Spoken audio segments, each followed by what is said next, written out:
Hello everyone, I am Nisha Lamba and I welcome you all to our channel Unacademy judiciary. और आज के इस video में मैं आपके लिए लेकर आई हूँ बीएनएसएस का एक इम्पॉर्टेंट टॉपिक जो कि कॉन्स्टिट्यूशन से भी रिलेटेड है। आर्टिकल 22 की आज के वीडियो में हम बात करने वाले हैं और बीएनएसएस के प्रोविजन 47 और 48 की बात करेंगे। तो वीडियो में स्टार्ट करते हैं। वीडियो को स्टार्ट करने से पहले मैं आपको बस एक छोटी सी इन्फॉर्मेशन दे दूं कि अगर आप अन अकेडमी जुडिशरी की सब्सक्रिप्शन खरीदना चाहते हैं और चाहते हैं कि आपको स्पेशल डिस्काउंट भी मिल जाए, तो आप ये जो डिस्काउंट कोड है निशा लांबा, इस डिस्काउंट कोड का इस्तेमाल कर सकते हैं और स्पेशल डिस्काउंट ले सकते हैं। अगर इंस्टाग्राम पे कनेक्ट करना चाहते हैं तो मेरे साथ कनेक्ट कर सकते हैं आप निशा_लांबा 07 पर, और टेलीग्राम पर मेरा चैनल निशा_लांबा 1511 के नाम से आपको मिल जाएगा। यहाँ पर भी आप मेरे साथ जुड़ सकते हैं।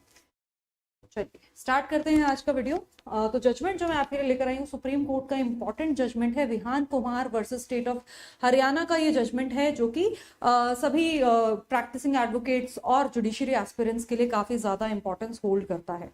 देखो इस जजमेंट के फैक्ट्स क्या हैं, पहले उसको डिस्कस करेंगे, फिर कोर्ट ने इस जजमेंट के अंदर क्या ऑब्जर्वेशंस ले डाउन की और क्या फैसला सुनाया उसको डिस्कस करेंगे। तो देखो सबसे पहली चीज तो ये जो मैटर था, इस मैटर में बेसिकली एक व्यक्ति है विहान कुमार, उनको अरेस्ट कर लिया जाता है। किसी इलीगल चीटिंग वीटिंग के केस में इनको अरेस्ट किया जाता है। और जब ये फिर उस अरेस्ट के खिलाफ पहुंचते हैं Punjab and Haryana high court में कि जो अरेस्ट था वो इलीगल था, उसकी सीसीटीवी फुटेज ये मांग रहे थे उस अरेस्ट की। और उसके अलावा इनका ये कहना था कि जो 24 घंटे का टाइम होता है कि आप उनको बिना मजिस्ट्रेट के सामने पेश किए 24 घंटे से ज्यादा पुलिस कस्टडी में नहीं रख सकते हैं। फिर उसके बाद आपको मजिस्ट्रेट के सामने पेश करना होता है, वो रिमांड करते हैं, उसके बाद ही आप उसको रख सकते हैं पुलिस कस्टडी में with the permission of the magistrate, with the order of the magistrate. तो इनका कहना था कि वो जो 24 आवर्स वाला रूल था वो भी यहाँ पर फॉलो नहीं किया गया, ना ही उनको उनकी अरेस्ट के ग्राउंड्स इन्फॉर्म किए गए।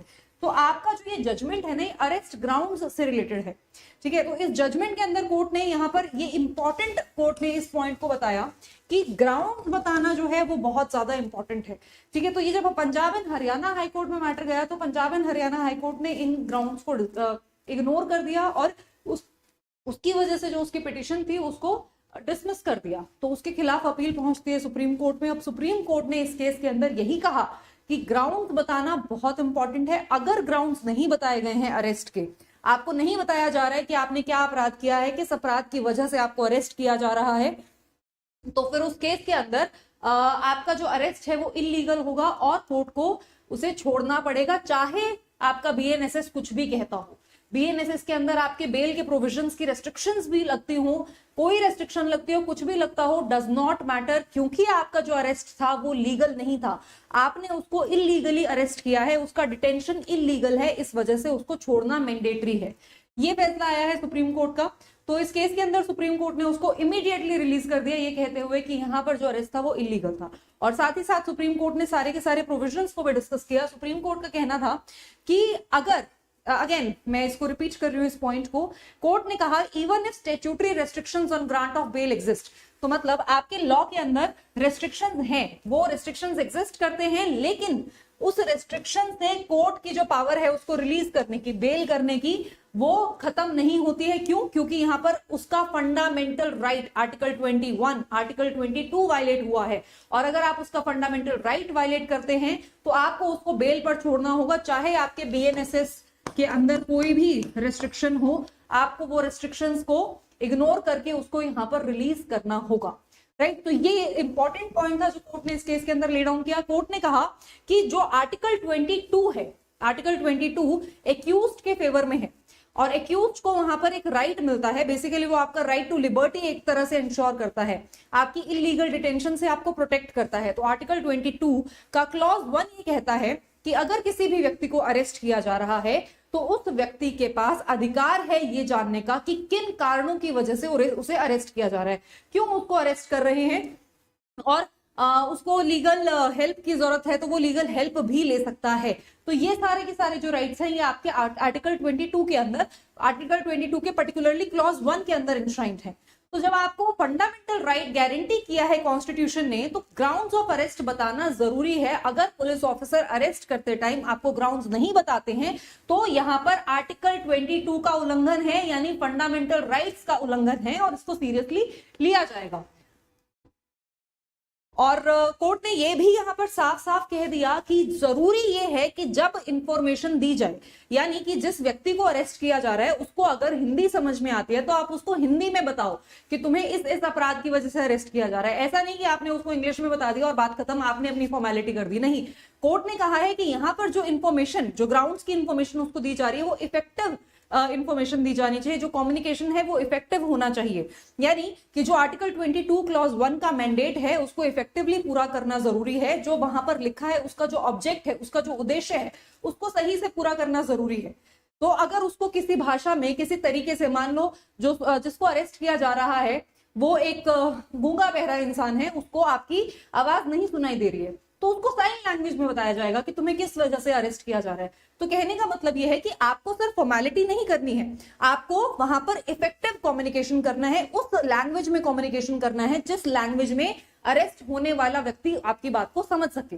और जो मोड ऑफ कम्युनिकेशन है वो भी वही रहेगा जिसमें कि वो आपकी बात को ठीक से समझ सके।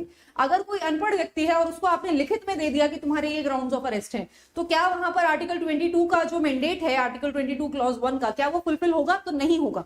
तो इस चीज को भी कोर्ट ने क्लियर किया है कि जरूरी है कि आप एक तो उसको ठीक से बताओ, क्लियर तरीके से बताओ, उसी की लैंग्वेज में बताओ, जिस मोड ऑफ कम्युनिकेशन को वो अंडरस्टैंड करे उस तरीके से बताओ। तब जाके जो कॉन्स्टिट्यूशनल मैंडेट है, जो कॉन्स्टिट्यूशनल सेफगार्ड हमारे आर्टिकल 22 में दे रखा है, वो फुलफिल होगा। उसके बाद कोर्ट ने यहां पर एक और चीज क्लियर की कि अगर मान लो एक्यूज्ड कहता है कि आर्टिकल 22 क्लॉज 1 में दिया गया मेरा राइट उल्लंघन उसका हो चुका है, वो वायलेट किया जा चुका है, तो यहां पे बर्डन ऑफ प्रूफ एक्यूज्ड के ऊपर नहीं होगा। बर्डन ऑफ प्रूफ किस पे होगा? यानी कि ये बात प्रूव करने का भार किसके ऊपर होगा कि यहां पर आर्टिकल 22 क्लॉज 1 को फॉलो किया गया था? वो भार होगा इन्वेस्टिगेटिंग ऑफिसर के ऊपर। तो जो भी एजेंसी जिस व्यक्ति को अरेस्ट कर रही है उसको प्रूव करना पड़ेगा कि हमने आर्टिकल 22 क्लॉज 1 का जो मैंडेट है, जो सेफगार्ड है, उसको प्रॉपर तरीके से फॉलो किया है। वहां से कोई भी नॉन कंप्लायंस यहां पर नहीं रहा है। ठीक, तो कोर्ट ने यही कहा कि आर्टिकल जो 22 है, again it is a fundamental right, वहां पर उसकी पर्सनल लिबर्टी को प्रोटेक्ट किया जा रहा है, गारंटी किया जा रहा है, तो ये एजेंसी का बर्डन ऑफ प्रूफ है, राइट। उसके बाद कोर्ट ने यहाँ पर जुडिशियल मैजिस्ट्रेट की ड्यूटी के बारे में भी बताया। कोर्ट का कहना है कि जब कोई व्यक्ति अरेस्ट होने के बाद जुडिशियल मैजिस्ट्रेट के सामने पेश किया जाता है तो ये जुडिशियल मैजिस्ट्रेट की भी ड्यूटी है क्या, कि उसको ये देखना है कि जो इन्वेस्टिगेटिंग ऑफिसर है, जो व्यक्ति इसको अरेस्ट करके, जो पुलिस ऑफिसर उसको अरेस्ट करके उसके सामने पेश कर रहा है, क्या उसने आर्टिकल 22 क्लॉज 1 का मैंडेट फुलफिल किया है या फिर उसने आर्टिकल 22 का उल्लंघन किया है। अगर आर्टिकल 22 का उल्लंघन है तो उसका जो अरेस्ट है वो इलीगल अरेस्ट है और उसको इमीडिएटली रिलीज करना पड़ेगा। ये एक जुडिशियल मैजिस्ट्रेट की ड्यूटी है। और उसके बाद यहाँ पर साथ ही साथ सेक्शन 48 और 47 की भी बात सुप्रीम कोर्ट ने की थी। ये सेक्शन यहाँ पर गलत लिखा है, इसको करेक्ट कर लीजिएगा। 47-48 की बात हो रही है, तो 47-48 अच्छा यहाँ सीआरपीसी की लिखा है क्योंकि पुराना जजमेंट होगा, यहाँ सीआरपीसी मेंशन किया है। बट अगेन अगर आप बीएनएसएस की बात करें तो 47-48 में ये प्रोविजंस देखने को मिलेंगे आपको। तो बेसिकली वहां पर लिखा है कि आपको ग्राउंड्स ऑफ अरेस्ट बताने पड़ेंगे उस व्यक्ति को जिस व्यक्ति को अरेस्ट किया जा रहा है। साथ ही साथ 48 जो बीएनएसएस का है वो ये कहता है कि आपको जिस व्यक्ति को आप अरेस्ट कर रहे हैं उसके जो फ्रेंड्स हैं, उसके जो रिलेटिव्स हैं, उसके परिवार वाले या फिर वो किसी और व्यक्ति को नॉमिनेट करता है कि मेरे अरेस्ट के बारे में इसको बता दो, तो आपको वो बताना पड़ेगा कि इस व्यक्ति को अरेस्ट किया जा रहा है और अरेस्ट करके इसको इस जगह पर रखा जाएगा।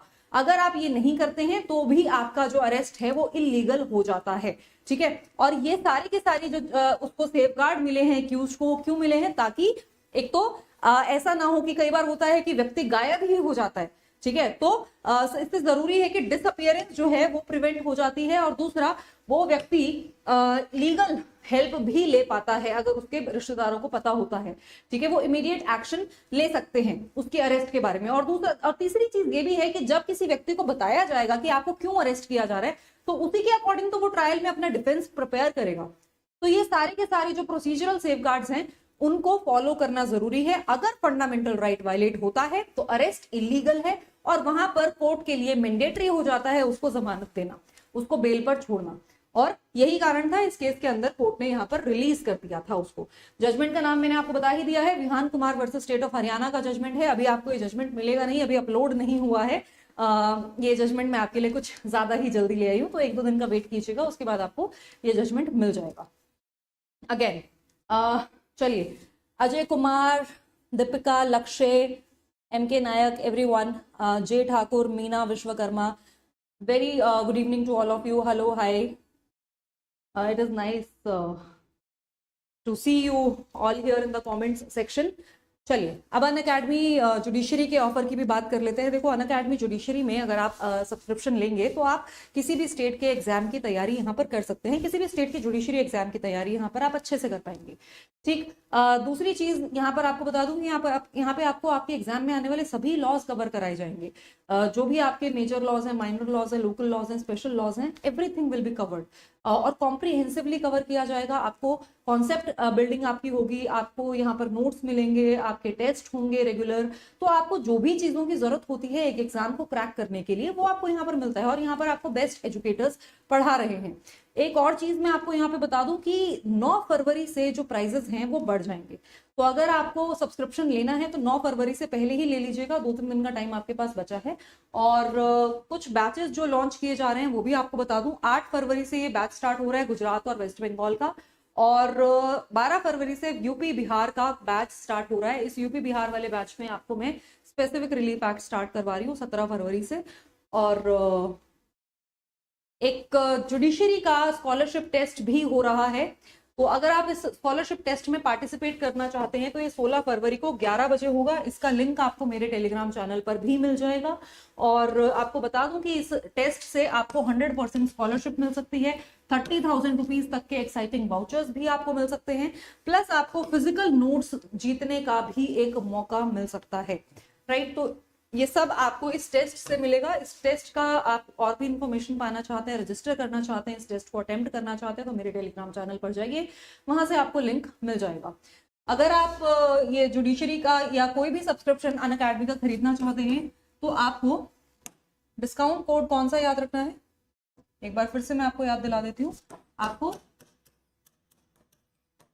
निशा लांबा डिस्काउंट कोड से जो भी स्पेशल डिस्काउंट अवेलेबल होगा वो मिल जाएगा।